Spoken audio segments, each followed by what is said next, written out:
Hello everyone and welcome back to part 3 of this wonderful Living Souls series. Today we've got something a little bit more unusual and something which is not typical of this particular distillery.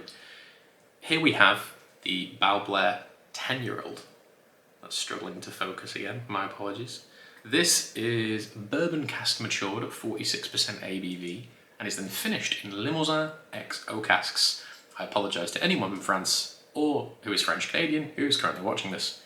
Essentially, it's like the word limousine, but without the E on the end of it. Limousin oak is normally used for cognac maturation, or, well, yeah, typically we could say that, maybe some wine as well. But it's rare that you see it in whiskey. There have been some notable distilleries to use it. The main one that pops to my head is Jura, in a few different expressions. And with French oak, this is a bit of a generalisation, so I do apologise, but for me, French oak, it always tends to add what I would call sherry-adjacent elements to a whiskey. So you always get this sort of ginger snap. It can be a little peachy. You can almost get this leather, sultana, raisin profile to it, but it isn't sherry or wood that has held sherry in any sort of way. But here we have this in the glass. I forgot to do some close-up shots of the 25-year-old grain in terms of the body, so we'll do some of those for you now. 10-year-old whiskey at 46%. Crazy oily. That really wants to focus on my head. The shininess of my bald head. But I know Balblair for being, when it's matured solely in bourbon, Balblair is one of the fruitiest, most pineapple-y, fresh green apple kind of whiskies you can really get your hands on as a consumer. When you get with older official bottles of Balblair, they tend to move into sherry finishing. The 15 is a delight. I think Balblair 15 is one of the most underrated mid-teen bottles of whiskey you can get your hands on.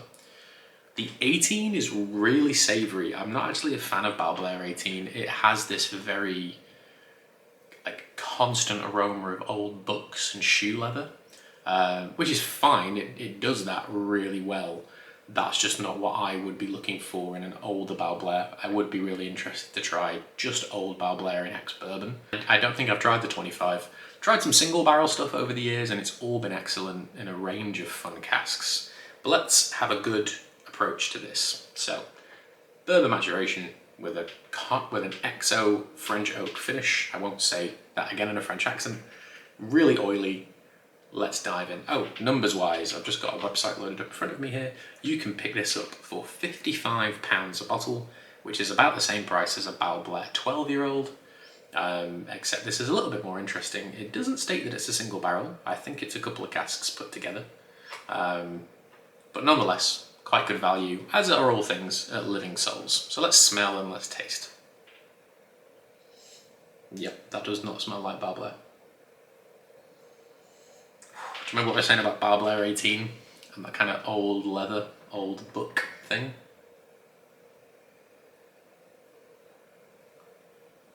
You know what, if you put that in front of me, this has been in the glass for about 20 minutes while I just set up a few things and had some water.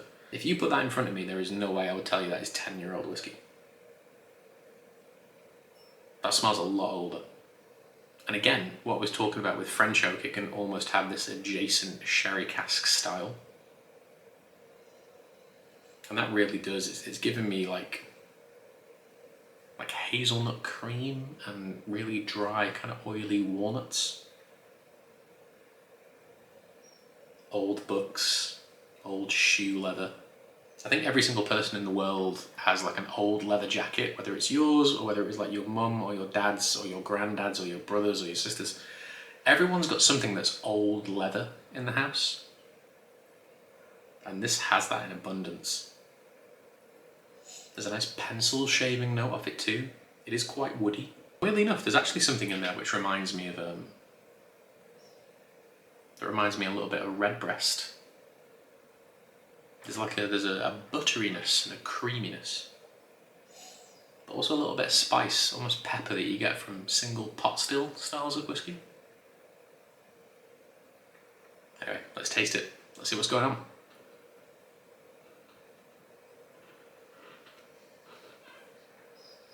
Well, I'll tell you what, I was right to say Redbreast on the nose, because on the palate, wow, that is creamy. That is a very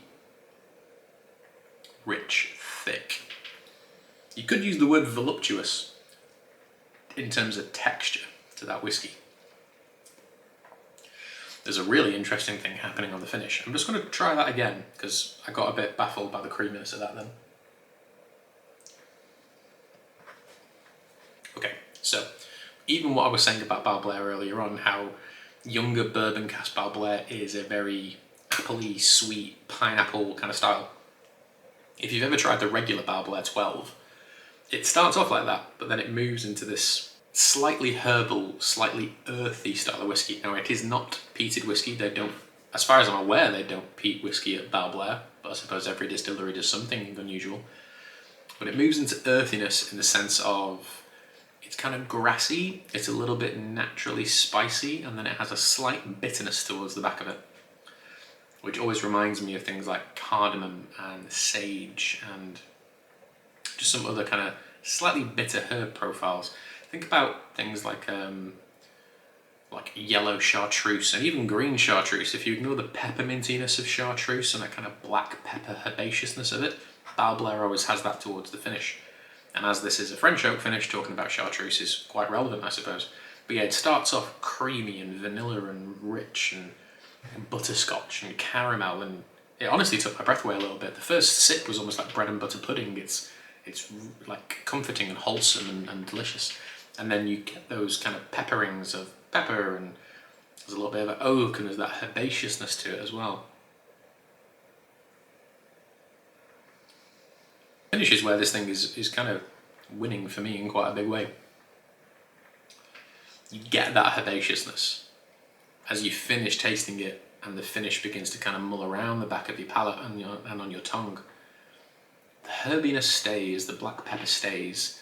Even though I said ignore the peppermint thing in chartreuse, there is a minty quality to this. But there's a very perfumed element to it, and I don't mean that in a bad way.